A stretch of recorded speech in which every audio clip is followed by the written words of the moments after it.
Kalau ada tanah cekungan terus diisi tanah, itu dipakai sama orang Madura. Jadi ditanya sama yang punya, ini tanah saya, yang tanah kamu di bawah, yang atas tanah saya. Itu mohon dijawab oleh pakar-pakar fikih maupun pakar-pakar hukum. Terus tadi seperti yang dikatakan Pak Mahfud, ini buatan kelas sebut profesor ya Pak Mahfud, mohon kersane ketok putrane tokoh Partai NU ya, Pak Mahmud itu. MD nih. Mahmud ya? Mahmud. Bawaannya MD-nya. Mahmudi. Itu nama hoki katanya. Karena punya teman Mahfud yang nggak dikasih MD itu nggak hoki. Dulu itu saya punya teman Kiai Habib Ahmad. Itu saking lamanya ngempet ingin wayoh. Itu pas nikahkan santrinya bukan bilang akah tuh kata Bikobil tuh nikah. Semuanya. Pertama, saya merasa bersyukur kehadirat Allah Tuhan Yang Maha Kuasa. Pada sore hari ini sampai juga saya ke sini memenuhi undangan untuk haul Kiai Abdullah bin Umar. Saya merasa sangat senang setiap kali berkunjung ke pondok pesantren, karena di pondok pesantren kita dapat belajar, bukan belajar saja tentang kekinian, tapi belajar sejarah perjuangan para ulama dan para keturunannya dan santri-santrinya yang bersebar di seluruh Nusantara, bahkan juga sampai ke berbagai belahan negara. Saya selalu mengatakan bahwa Indonesia ini merdeka tidak lepas dari peran besar para ulama yang telah membangun kesadaran untuk hidup secara bermartabat sebagai manusia, untuk hidup mandiri, untuk hidup tidak mau dijajah, dan hidup dengan gagah di tengah-tengah bangsa lain. Dan saya sering mengatakan, andaikan dulu para ulama dan para pengasuh pondok pesantren dan seluruh santrinya tidak mau mendukung kemerdekaan Indonesia berdasarkan ideologi negara Pancasila, kalau pesantren dan para ulama dan umat Islam tidak mendukung, rasanya Indonesia ini tidak akan merdeka. Oleh sebab itu, Indonesia merdeka atas berkat perjuangan, atas berkat rahmat Allah yang disalurkan melalui semangat juang dan semangat pengabdian para ulama, termasuk Kiai Haji Abdullah bin Umar yang sekarang kita melakukan atau melaksanakan haul yang ke-81. Kita sering mendengar ungkapan dulu yang dikatakan oleh Bung Karno pada pidato terakhirnya ketika jatuh. Apa yang dikatakan oleh Bung Karno? Jangan sekali-kali meninggalkan sejarah, jas merah. Kenapa? Karena dari sejarahlah kamu itu bisa belajar tentang kegagalan dan kesuksesan. Nah, dalam kaitan ini mari kita pelajari mumpung haul ulama Kiai Haji Abdullah bin Umar. Lalu kita kenang perjuangan para sahabat-sahabatnya dan seluruh keluarganya yang rata-rata ulama di sini. Itu perjuangannya luar biasa. Dan itu juga memberi pelajaran bahwa kalau orang perjalanan hidupnya itu diisi dengan kebaikan, maka dia akan selalu dikenang sebagai orang baik. Sehingga sudah 81 tahun wafat juga masih kita peringati, seakan-akan beliau masih bersama kita hari ini. Sebaliknya mari kita kenang orang-orang jahat yang tercatat di dalam sejarah, juga hidupnya tidak memberi makna apa-apa bagi generasi sesudahnya. Nah, itulah sebabnya lalu dikatakan sama itu sebenarnya. Kita Bung Karno mengatakan jangan sekali-kali melupakan sejarah. Pelajarilah sejarah kehidupan orang-orang masa lalu. Yang berbuat baik hasilnya baik, yang berbuat jelek hasilnya jelek. Sehingga kalau dikaitkan dengan ajaran kita di dalam Al-Quran itu kan ada ayat, ya ayyuhalladzina amanu taqullah wal tandur nafsun ma qaddamat lighad. Hai orang-orang yang beriman, bertakwalah kamu kepada Allah dan belajarlah dirimu pada sejarah masa lalumu. Jangan lupakan sejarah, jangan tinggalkan sejarah. Dilihat saja orang-orang jahat, Fir'aun, Namrud dan sebagainya, catatan sejarahnya jelek, tapi orang-orang baik akan selalu dikenang. Nabi Muhammad yang sudah 1450 tahun kira-kira meninggalkan kita, ya sampai sekarang masih terus bersama kita ajaran-ajarannya, karena beliau selalu berbuat baik. Begitu juga para ulama. Para ulama ini telah meninggalkan warisan yang banyak, melahirkan pejuang-pejuang. Pertama yang paling terasakan kalau dalam konteks negara adalah Negara Kesatuan Republik Indonesia. Karena dengan adanya Negara Kesatuan Republik Indonesia yang merdeka atas dukungan dan perjuangan para ulama itu, umat dan rakyat Indonesia menjadi maju luar biasa. Hadirin sekalian, sekarang ini Indonesia bukan negara Islam, tetapi saya katakan Indonesia ini bukan negara Islam, tapi merupakan negara yang Islami. Islami itu kata sifat. Budaya Islam tumbuh di mana-mana. Ada haul seperti ini, ada tahlilan, di istana itu ada solawatan, di istana orang juga kalau waktunya sholat ya pergi sholat.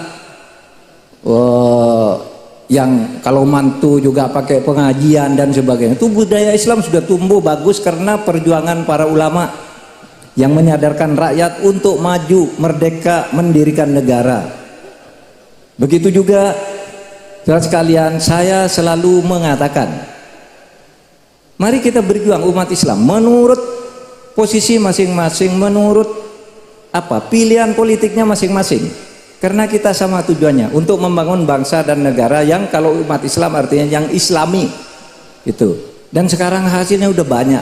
Saya selalu bercerita dengan bangga kemana-mana. Coba hadirin, di tahun 70-an ketika saya sekolah SMP di namanya Pendidikan Guru Agama Negeri 4 tahun, cita-cita saya itu ingin menjadi guru agama di SD, sekolah dasar. Tapi karena Indonesia ini merdeka, maka ketika saya sekolah diberi wawasan, jangan hanya sekolah PGA. Pergi kamu ke Jogja, saya sekolah ke Jogja, belajar pendidikan hakim Islam. Sesudah saya masuk pendidikan hakim Islam, enggak cukup hakim Islam, kok sempit sekali. Coba saya ingin menjadi hakim yang sungguhan, saya masuk fakultas hukum umum, bukan fakultas hukum Islam. Sesudah masuk fakultas hukum lulus, wah kok saya ingin menjadi ahli ilmu politik, masuk ke Gajah Mada, belajar ilmu politik, dan seterusnya bisa ditempuh karena Indonesia merdeka. Sehingga mobilitas sosial vertikal umat Islam ini sangat tinggi sekarang. Coba dulu waktu saya sekolah, kita kalau melihat polisi itu takut, melihat tentara itu takut. Kenapa? Di dalam pikiran kita polisi itu jahat, tentara itu jahat. Itu di tahun 70-an. Apalagi tahun 70-an itu ada pemilu tahun 71. Saya masih kecil, ayah saya ikut Partai Nahdlatul Ulama, memenangkan Partai Nahdlatul Ulama, ditahan.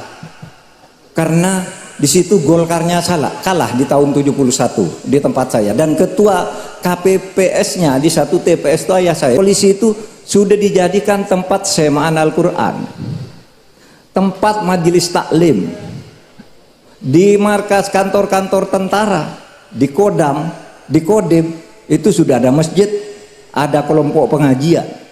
Orang sudah pakai serban kayak gini biasa. Bahkan saudara, polisi pun sekarang sudah punya seragam polwan muslimah. Karena Islam tidak lagi dianggap sebagai sesuatu yang menakutkan atau menjijikkan gitu. Dulu kan waktu ada fobia, Islam itu apa, jelek, bodoh. Nah sekarang tidak bisa lepas dari tuntutan umat Islam yang maju dari waktu ke waktu, sehingga kaum muslimahnya masuk pendidikan polisi, jadi polisi, kemudian pakai baju muslimah. Baju polisi muslimah banyak tuh sekarang di pinggir jalan juga. Kalau di kantor-kantor tidak harus pakaian yang terbuka gitu, baju muslimah ada. Bahkan saudara, kalau dulu tentara itu sukanya membentak orang, sekarang itu sangat islami pelakunya. Misalnya begini, saudara tidak pernah membayangkan, saya punya seorang teman Kapolri. Kapolri ini pintar ngaji. Siapa waktu itu Kapolrinya? Pak Tito Karnavian. Itu Kapolri. Di rumahnya tuh setiap Rabu sore ada pengajian, ngundang anak yatim, lalu ngaji sama-sama. Kalau pergi kemana-mana, sholat Jumat dengan saya. Saya jadi khotibnya, karena ini kunjungan ke daerah resmi, saya jadi khotib. Pak Tito itu jadi imam, fasih sekali. Panglima TNI sekarang yang namanya Pak Hadi Cahyanto itu teman saya, sekarang Menteri ATR BPN. Naik pesawat, bawa pesawat TNI Angkatan Udara, berhenti di suatu tempat persis jam 1. Berhenti di suatu tempat apa? Ketika diatur makan, ntar dulu saya mau sholat. Biasa bagi orang mau sholat, bagi kita biasa. Tapi kalau seorang Panglima TNI begitu, itu membanggakan bagi kita orang Islam. Iya, Panglima TNI kita sekarang sudah Islami nih. Nah kayak dulu kalau namanya Panglima TNI mau sholat malu, iya kan? Dulu jadi polisi kalau mau sholat malu, takut dimarahi sama atasannya. Sekarang enggak, waktunya sholat. Waktunya pengajian, waktunya mantu ngondang penceramah yang hebat, nasihat keislaman, tidak lagi bermewah-mewah glamor. Nah ini perkembangan umat Islam di Indonesia karena perjuangan nih para seperti Kiai Abdullah bin Umar, Kiai Hamid Pasuruan, Kiai Maksum Lasem dan seterusnya. Hasilkan perkembangan masyarakat Islam yang sekarang semakin maju. Dulu kalau orang Islam itu dianggap ya biasanya paling belajar fikih ibadah gitu, ndak ada yang bisa jadi profesor, jadi dulu kalau jadi menteri ya menteri agama tapi jatahnya di luar itu ndak ada. Tapi sekarang udah santri-santri itu banyak yang jadi menteri, bisa. Ini karena perjuangan kita. Oleh sebab itu jangan dinodai perjuangan ini, mari kita teruskan dengan membangun bahwa negara Indonesia bukan negara Islam, tapi ini adalah negara yang Islami. Islami itu namanya bukan Islam, tapi nilai-nilai yang diperjuangkan adalah nilai-nilai Islam di dalam bermasyarakat. Sehingga apa? Dalil yang sering dipakai itu kan al-ibrah fil Islam bil jauhar la bil madhar. Patokan dasar kalau engkau memperjuangkan kebesaran Islam di masyarakat ini, masuk dari substansinya, dari nilai-nilai dasarnya, tidak perlu simboliknya. La bil madhar, tidak perlu. Apakah itu boleh? Boleh. Tetapi itu tidak harus. Sehingga kita harus berbagi. Berjuang tuh lewat berbagai pintu. Ya kan? La tadkhulu min babin wahidin wa tadkhulu min abwabin mutafarriqah.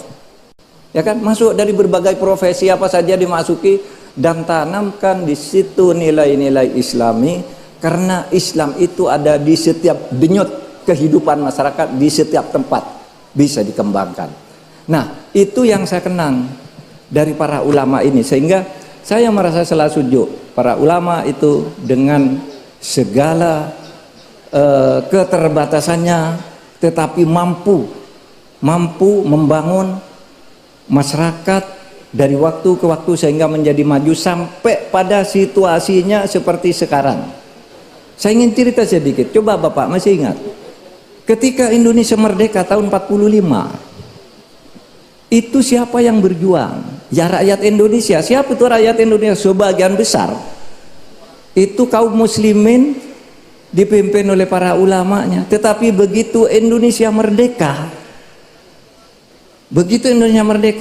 tidak ada orang Islam yang bisa memimpin negara, karena dia nggak apa-apa, tidak ada ilmunya, tidak boleh sekolah oleh Belanda dulu, tidak boleh maju, hanya boleh belajar agama dalam arti sempit, fikih, ibadah, dan seterusnya. Itu sebabnya Indonesia merdeka tahun 45, pemerintahan kita tuh agak-agak sekuler, tidak ada pemerintah yang dari Islam, kecuali mungkin karena menang di DPR yang jadi menteri ya satu sajalah, menteri agama. Tetapi ketika Wahid Hasyim menjadi Menteri Agama, itu membuat peraturan agar sekolah pesantren, madrasah itu disamakan dengan SD, sanawiyah itu disamakan dengan SMP, SMA itu disamakan dengan aliyah, al-jami'ah universitas itu disamakan dengan universitas perguruan tinggi negeri. Itu tahun 52. Tahun 56 itu santri-santri sudah pada jadi pegawai negeri. Tahun 70 santri-santri sudah banyak yang jadi dokter, SH, insinyur. Tahun 80 sudah banyak yang menjadi doktor. Tahun 90 sudah duduk di eselon 1 kantor-kantor pemerintahan, sehingga sekarang di kantor-kantor pemerintahan itu hampir selalu ada majelis taklim di kantor pemerintah. Itu karena itu perjuangan para ulama untuk memberi posisi agar terus berjuang memanfaatkan berkat dan rahmat Allah atas lahirnya negara kesatuan Republik Indonesia ini. Nah, sesudah reformasi tidak bisa dibendung lagi. Sesudah reformasi tahun 98 99 malah yang jadi presiden santri. Menteri-menterinya santri, perempuan-perempuan Islam juga sudah masuk ke DPR, kantor pemerintah, dirjen, rektor-rektor semuanya santri. Bukan hanya rektor IAIN. Rektor-rektor di perguruan tinggi umum itu sekarang di ruang kerjanya ada sajadah, ada pecis, ada serban. Waktunya sholat ya sholat. Dulu tidak ada bang, kan itu tahun 70-an kita ditakut-takuti dan malu. Sekarang kita maju seperti ini. Oleh sebab itu perjuangan berikutnya dari hikmah kita melakukan haul ke-80 atas Kiai Haji Abdullah bin Umar ini, kita teruskan perjuangan para ulama membangun negara kesatuan Republik Indonesia agar menjadi baldatun thayyibatun wa rabbun ghafur, dan umat Islam berperan menjadi tuan rumah yang asli dan penting di negara ini. Jangan seperti tamu yang diusir oleh orang lain, oleh cukong. Kita sendiri nih bangun negara, dan kita punya kekuatan untuk itu, karena umat Islam itu kalau diberi kesempatan seperti sekarang ini, sesudah Orde Baru selesai habis, umat Islam pintunya terbuka semua, ya bisa tuh kemana-mana, mau ke menteri luar negeri bisa, mau ke menteri apa bisa, ini apa semua Islamnya yang Islam beneran, bukan Islam abangan, tetapi mereka tetap toleran terhadap perbedaan. Nah, itu yang harus kita jaga. Saya selalu membandingkan begini, ini yang terakhir nih. Saudara hadirin sekalian, ketika Nabi Muhammad itu mendirikan negara Madinah sebagai pengganti Yasrib, itu naskahnya itu urut-urutannya sama loh dengan proklamasi kemerdekaan Indonesia. Piagam Madinah. Gini, kalau proklamasi itu bunyinya gini. Proklamasi itu pernyataan. Kami bangsa Indonesia dengan ini menyatakan kemerdekaan Indonesia. Hal-hal yang mengenai pemindahan kekuasaan dan lainnya diselenggarakan dengan cara saksama dan dalam tempo yang sesingkat-singkatnya. Kami bangsa Indonesia menyatakan merdeka dan berjihad, berjuang untuk mengalihkan kekuasaan dari penjajah ke kita. Coba Piagam Madinah tuh bunyinya hampir sama tuh. Apa bunyinya Piagam Madinah? Hada kitab min Muhammadin sallallahu alaihi wasallam. Inilah pernyataan, inilah proklamasi, inilah ketetapan dari Nabi Muhammad sallallahu alaihi wasallam. Bainal mu'minin wal muslimin wa Quraisyin wa Yathrib wa man tabi'ahum falahiqa bihim wa jahada ma'ahum. Coba, antara orang mukmin dan orang muslim, orang Quraisy dan orang Yathrib dan para yang lain yang beragam-ragam itu, ini namanya bangsa. Kami bangsa Indonesia, yaitu orang Jawa, orang Madura, Batak, sama Madinah waktu itu. Quraisy, Yathrib, muslim, mukmin, lalu puak-puak agama lain, falahiqa bihim, menyatakan bersatu merdeka, wajah hadamahum, dan merebut berjihad. Itu hal-hal yang mengenai pemindahan kekuasaan, jihad ambil. Wahum ummatun wahidatun min dunin nas. Dan mereka umat Islam yang didirikan oleh Nabi di Madinah ini adalah satu entitas geopolitik di tengah-tengah manusia di dunia. Geopolitik sendiri. Sama saudara, Indonesia. Sesudah itu Madinah maju-maju, Indonesia ikut jejaknya maju. Oleh sebab itu tidak perlu mempertentangkan apakah Indonesia ini sudah Islam atau betul, tidak perlu. Yang penting Islami. Islam itu tidak harus disebut Islam, tapi nilai-nilainya masuk. Nilai-nilai dasar substansinya masuk ke dalam setiap relung kehidupan kita. Cara hidup kita, budaya kita, misalnya waktunya sholat, ya sholat. Tidak malu-malu. Kalau dulu takut, malu. Waktu sholat sembunyi-sembunyi. Sekarang enggak, di kantor-kantor pemerintah sama. Orang menteri waktunya sholat, ini udah waktunya ada asar, skor 10 menit sholat. Dulu enggak ada. Nah, ini yang merupakan warisan berharga perkembangan Islam dan budaya Islam serta perilaku Islami di dalam kehidupan kita berbangsa dan bernegara, sehingga ini Indonesia menjadi negara kesatuan yang kosmopolit, berkesewargaan, merasa sama di dalam perbedaan. Itu artinya kosmopolit gitu. Sehingga apa yang dikembangkan dan dianut oleh pemerintah berdasar fatwa para ulama yang menyusul para ulama yang sudah kita kasih haul ini apa? Wasatiyah Islam, moderasi Islam, moderasi beragama Islam yang tetap penuh ketaatan, iman, takwa kepada Allah, tapi adil terhadap fakta-fakta tentang perbedaan di sekeliling, di sekitar, dan di hadapannya. Itulah wasatiyah Islam, sehingga kita bisa hidup bersama membangun negara ini. Allahumma ufir lahu warhamhu wa'afi wa'fanhu wa'akrim nusulahu wa wasi'matlahu. Untuk Kiai Abdullah bin Umar, sekian, terima kasih. Assalamualaikum warahmatullahi wabarakatuh. Waalaikumsalam warahmatullahi wabarakatuh. Ya, diucapkan terima kasih kepada beliau Bapak Profesor Dr. Mahfud MD yang sudah menyampaikan beberapa hal yang kiranya penting pada kita semua. Hadirin yang berbahagia, hadirin yang dimuliakan Allah, kita lanjutkan acara berikutnya, yaitu acara Mau'idatul Hasanah atau tausiah, yang dalam hal ini tausiah pertama akan disampaikan oleh beliau Bapak Ki Haji Bahauddin Nur Salim. Untuk itu kepada beliau yang termulia, beliau Bapak Ki Haji Bahauddin Nur Salim, disilahkan.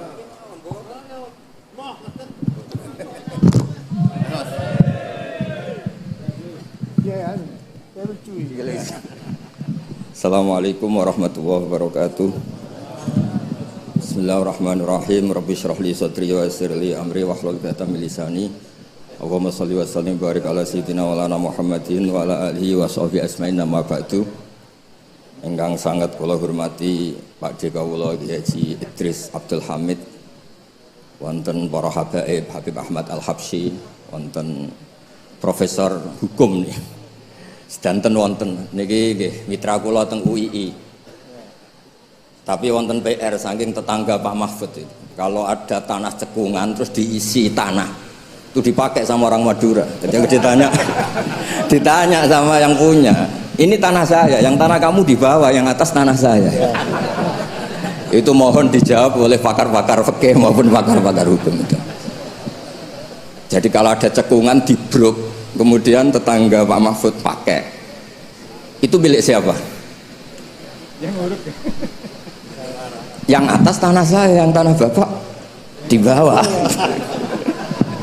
Itu PR untuk seorang profesor, itu juga PR saya sebagai ahli fikih. Itu saya pernah ditanya gitu orang Madura.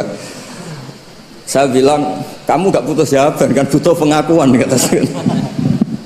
Ini dulu Pak Mahfud besar itu karena jadi Menteri Pertanahan, kata Gus Dur. Lama-lama jadi pertahanan. Ini gue nanya Pak Mahfud. Jadi ini rileks saja. Tadi saya ini kagum sama Mbak Idris sama Habib Ahmad.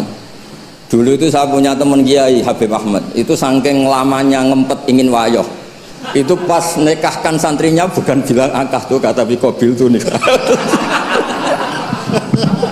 Jadi untuk tidak salah itu hebat.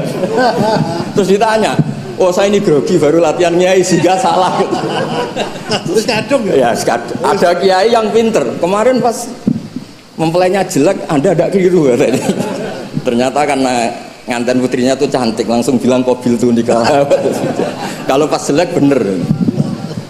Jangan-jangan pengalaman pribadi.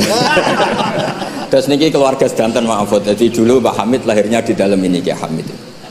Kiai Hamid lahir di sini, punya abah asmane niku Abdullah bin Umar. Kiai Abdullah itu punya saudara kandung tuh buyut saya. Buyut saya itu ruju paling terakhir, sehingga mas-mas di sini ini kumo luhur semua sama saya. Main suruh, main apa itu. Karena saya ini madlum terus ditegir alim, sehingga madlum itu orang paling didolimi. Jadi akhirnya Allah simpatik, terus yang paling top akhirnya termasuk saya. Karena paman-paman ini dolim saja nyuruh. Saya ini kiai paling nggak suka diundang. Bukan karena saya sombong, nggak diundang itu ribet.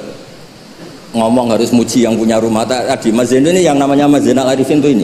Ini di struktur ponaan, tapi gara-gara pengasuh tadi disebut Mahfud nomor 1. Itu sepanjang sejarah. Naturalisasi. Mantu ya, naturalisasi. Ini kayak ini juga naturalisasi ini. Jadi mantu-mantu itu agak berulah Bang. Kalau saya ini gen asli, saya punya darahnya Ki Umar.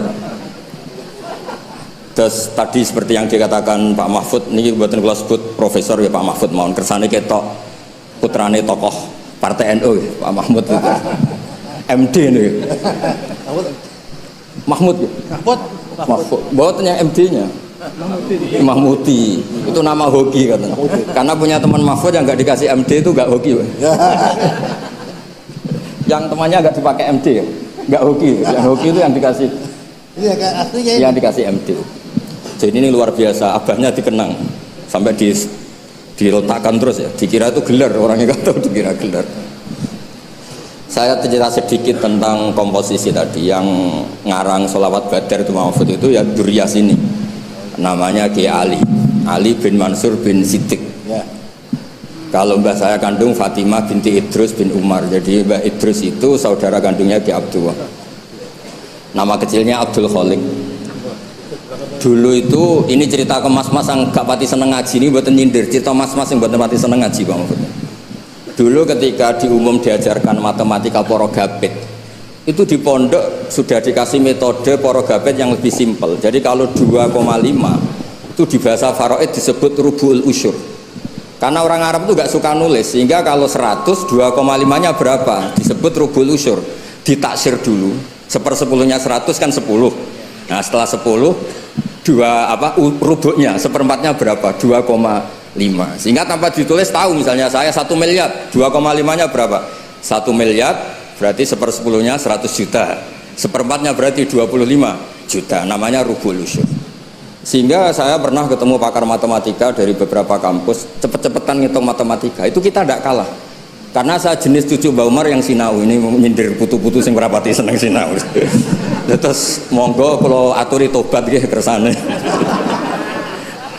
Karena saya ini tiap acara di sini niku dikongkon pidato, tapi posisi itu dikongkon, mboten kehormatan, mboten kehormatan. Gratisan bisa ada. Intinya gue gratis ya ini. Kemarin saya itu di hallnya Pak Hamid, sebetulnya mau dibarengkan jenengan tanggal 24, tapi katanya Pak Mahfud milih yang rame, Pak Mahfud milih yang 25. Karena saya ini bakat wali jadi milih yang 24 itu. Jadi sebetulnya di tradisi matematika pondok itu tidak kalah cepat. Misalnya 1/20 atau 1/10. Misalnya zakatnya zuhur itu disebut usyur au nisful usyur. Jadi kalau kita punya aset 100, usurnya 10. Kalau nisful usyur berarti 5. Nah, ketika di kampus diajarkan itu 1/20, santri bingung, mereka mikir porogabit. Sebetulnya itu usyur atau nisful usyur. Lah nggih, monggo para putu niki sinau malih nggih niki putu-putu banget. Aja diundang Gus tok gratisan cucap-cucup. Niki Mas Armani nggih Mas kula, tapi ngajine gak dosih khatam kula. Mulane terus DPR mbak-mbak. Gerian nggih hafal Quran duka saniki mboten ngertos. Nggih mugi-mugi terus deres. Begini namanya ya. Nak madlum kok barokah Mas. Mau didongakno Pak Mahfud. Terus di sini keluarga semua Pak Mahfud. Tadi jenengan pun ngetikan serius sekolah bagian guyon Pak. Karena wow bingung kalau ngadepi mas-mas balik-balik niku bingung. Niku mungkin mau itu hasanah kedua Mas sama niku. Kok jawab di tandange. Mas sama. Enggak tak sangoni Mas, tenang ya Mas. Dulu itu kiai-kiai ngajarkan matematika, sosiologi itu juga gampang.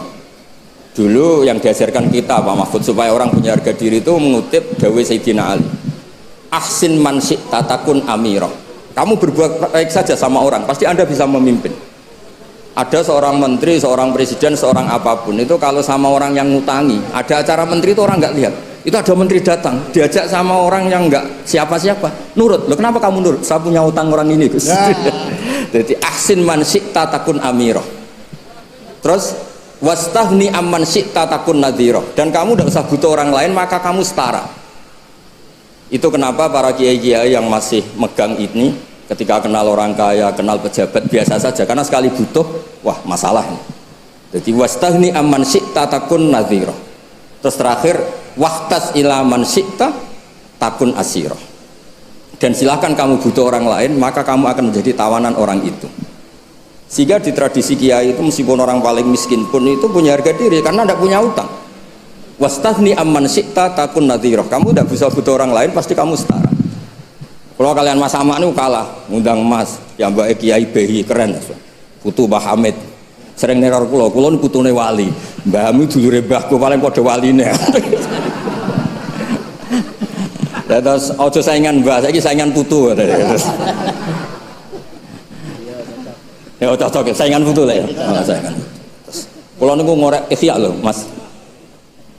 Siap. Niku ngorek nopo? Oh, enggak tahu. Dereng. Berarti kalah kowe. Nggih Habib Ahmad niku kan ngorek ikhya niku. Riyen Mbah Hamid senenge ngaji iya sama Habib Ja'far. Sudah tak kasih sarahnya biar macamnya gampang. Terus dulu itu kiai-kiai ngajarkan matematika itu gampang, jadi dikasih tahapan. Misalnya 2,5 nyebutnya rubu'ul usyur. Jadi ditaksir dulu, di 1/10 dulu, baru setelah itu ditarbek di 1/4. Sehingga ketika angka misalnya 1 miliar ya gampang saja, 1/10-nya itu 100 juta, berarti 1/4-nya itu 25. Kemudian era modern itu disebut 2,5. Jadi sebetulnya kalau kita ngaji khatam itu masalah sosial, masalah politik. Masalah politik juga sama. Saya punya kitab banyak tentang makalah-makalah politik. Itu diantaranya yang dikutip juga lagi-lagi beberapa sahabat ngendikan fakub hanlakum hina sirtum horodon yurma. Buruk sekali kamu umat Islam ketika jadi objek sasaran. Itu dulu pernah ada seminar ekonomi saya ngisi itu. Ketika orang Islam suka haji, yang kepikiran bikin sajadah itu orang Cina. Ketika orang Islam suka umroh itu yang bikin pakaian ikhram itu orang Cina. Jadi objek. Jadi kita butuh orang Islam sing kedonyan supaya gak jadi objek. Dulu politik juga sama. Kiai-kiai kon milih caleg, bariku dia kali tok ora tau dadi aktor. Lalu bosen dia kali terus dados Mas Arwan ini kita nyalek piyambak. Nggih ngoten mawon. Assalamualaikum warahmatullahi wabarakatuh. Dikenal luas bahwa Kiai Hamid Pasuruan adalah seorang waliullah. Tadi sudah ada cerita dari Bapak Kiai Haji Yahya Khalil Stakuf.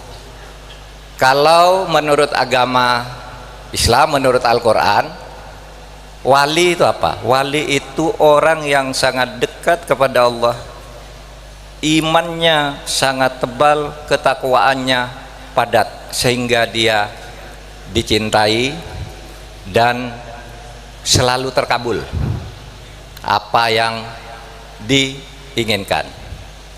Bentuknya kadangkala ada yang aneh-aneh, tetapi kadangkala memenuhi public common sense atau lebih ke publik. Kalau yang aneh-aneh itu tadi mau beli mobil, Kiai Ali Maksum beli mobil, tidak punya uang, perlu sesuatu, tidak punya ojang, perlu 500.000, tiba-tiba datang orang ngasih. Itu waliullah. Beli mobil tidak ada, lalu didoakan bisa beli mobil. Ada cerita satu lagi yang sering saya ceritakan kalau saya hadir di sini. Saya punya teman yang sekarang masih hidup, namanya Dr. Alwi Shihab. Alwi Shihab ini Menteri Luar Negeri di era Gus Dur. Ketika datang bersama saya haul ke sini beberapa tahun yang lalu, Alwi Shihab bercerita kepada saya, ini Kiai Hamid ini wali betul, saya yang mengalami sendiri, kata Pak Alwi Shihab. Gimana Pak Alwi? Pertengahan tahun 70-an saya sowan ke Kiai Hamid untuk minta memo. Untuk apa? Memo kepada Menteri Luar Negeri agar berkirim surat ke Dubes Indonesia di Mesir agar Alwi ini dilayani, karena dia santri mau melanjutkan sekolah di Universitas Al-Azhar Kairo. Ini cerita Pak Alwi ini baru sesudah Kiai Hamid wafat. Kiai Hamid katanya bilang begini, Alwi, saya beri kamu memo ke Menteri Luar Negeri agar disampaikan ke Dubes kita di Mesir, tapi kamu suatu saat kamulah yang akan menjadi memberi memo-memo kepada duta Indonesia di luar negeri itu tahun 70-an. Tahun 1999 Pak Alwi Shihab menjadi Menteri Luar Negeri. Subhanallah. Itu apa? Mukasyafah dari seorang waliullah, sehingga kita merasa nyaman kalau dekat dengan para wali, belajar dari para wali. Hadirin sekalian, kita mengambil pelajaran dari wali itu, selain dari kisah-kisah tadi yang ajaib-ajaib itu, yang hampir tidak masuk akal tetapi terjadi, kun fayakun itu tadi, kita mengambil hikmah yang substantif juga dari kehadiran Kiai Hamid di Republik ini.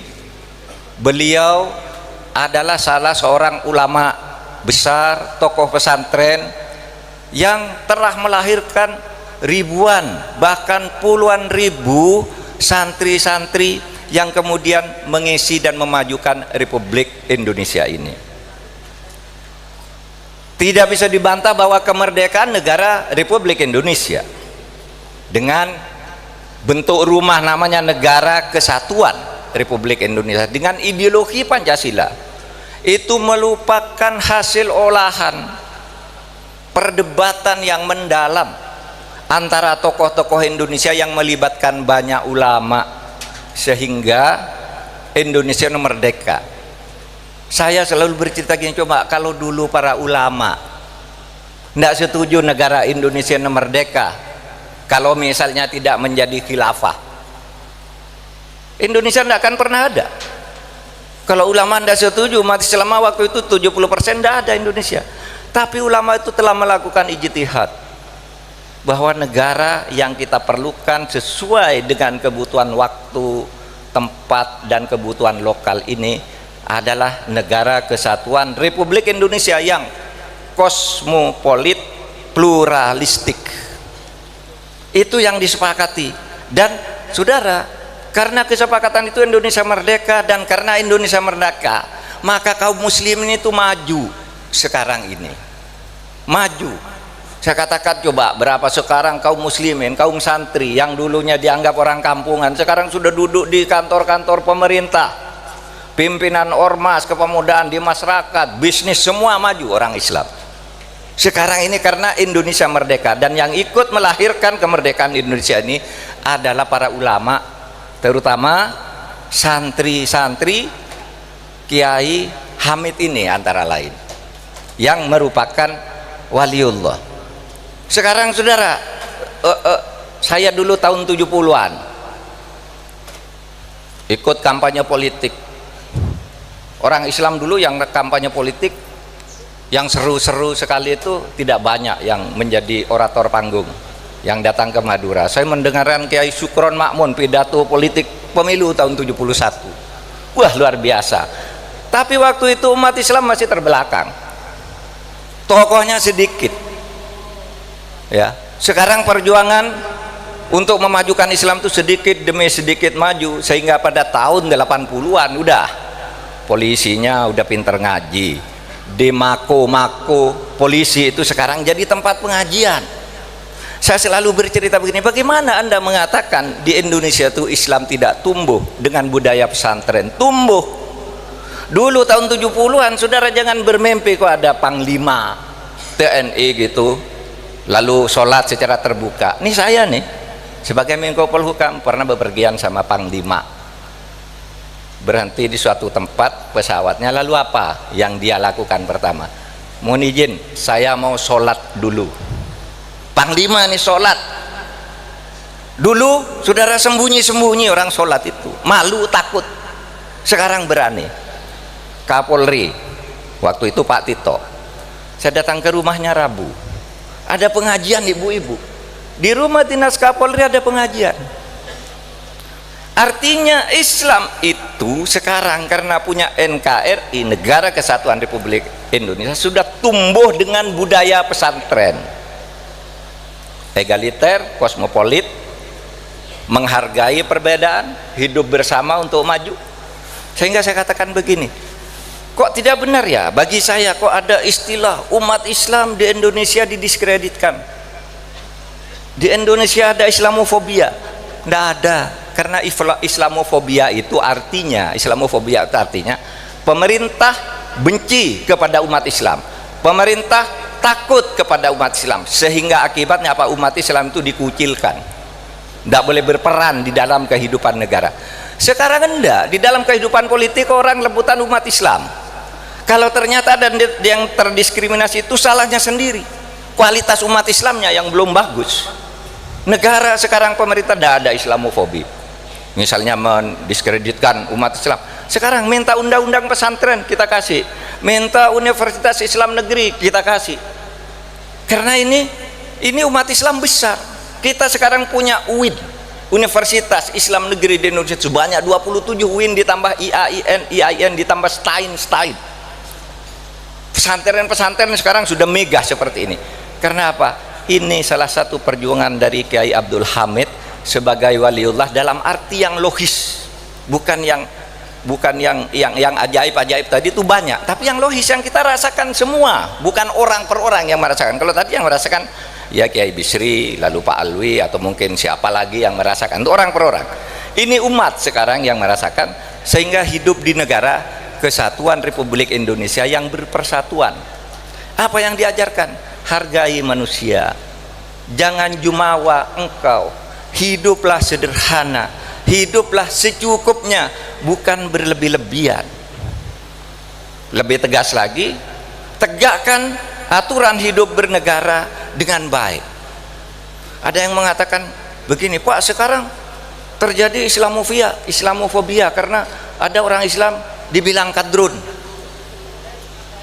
Saudara, yang bilang kadrun itu bukan pemerintah, itu dari kelompok masyarakat terhadap kelompok masyarakat yang lain. Kalau Islamofobia itu yang mengatakan itu pemerintah baru. Sama kalau ada orang bilang kadrun lalu bilang ada Islamofobia, berarti ada Kristenfobia. Karena orang Islam juga sering bilang, apa tuh orang Kristen kok membangun gereja di situ, apa tuh orang Hindu kok pakai kemenyan di situ, lalu ditendang. Itu namanya Hindufobia dan Kristenfobia kalau antar rakyat mau dianggap sebagai fobian. Ini tidak ada fobi dari pemerintah, saudara sekalian, tidak ada fobi. Itu antar rakyat, dan itu yang diatur oleh pemerintah agar semuanya hidup rukun dan damai sebagai bangsa. Ala inna awliya Allah la khaufun alaihim walahum yahzanun, bahwa sesungguhnya orang-orang yang dekat kepada Allah, bertakwa kepada Allah, yaitu waliullah, maka tidak akan pernah takut dan khawatir. Mereka itu termasuk pengikut-pengikutnya seperti kita. Wallahul muwaffiq ila aqwamit thoriq. Assalamualaikum warahmatullahi wabarakatuh.